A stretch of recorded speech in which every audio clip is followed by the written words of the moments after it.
మీ తెలుగు నేస్తం Telugu stop app వెంటనే play store, app store లో డౌన్లోడ్ చేసుకోండి. ప్రతిక్షణం అన్ని తెలుగు వార్త విశేషాలతో పాటు మీ లోకల్ ప్రాంత వార్తలు కూడా సులభముగా తెలుసుకోండి. యాదాద్రి భువనగిరి జిల్లా సంస్థాన్ నారాయణపురం, నారాయణపూర్ మండలంలో అన్నదాతల వెతలు వర్ణనాతీతంగా మారాయి. యాసంగి సీజన్ లో వేల రూపాయలు అప్పులు చేసి కష్టపడి పండించి పంట చేతికందే సమయంలో నీళ్లు సరిపడా లేక దిక్కుతోచని స్థితిలో పడ్డామని ఆవేదన వ్యక్తం చేస్తున్నారు.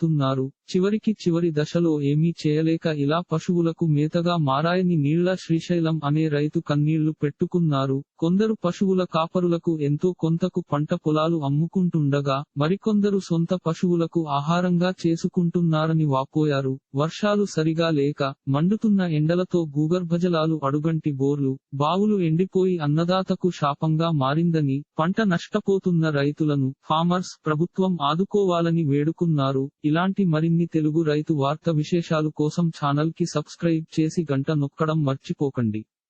ఈ వీడియోని తోటి మిత్రులకి షేర్ చేయండి. మీ అభిప్రాయాన్ని కామెంట్ లో తెలపండి.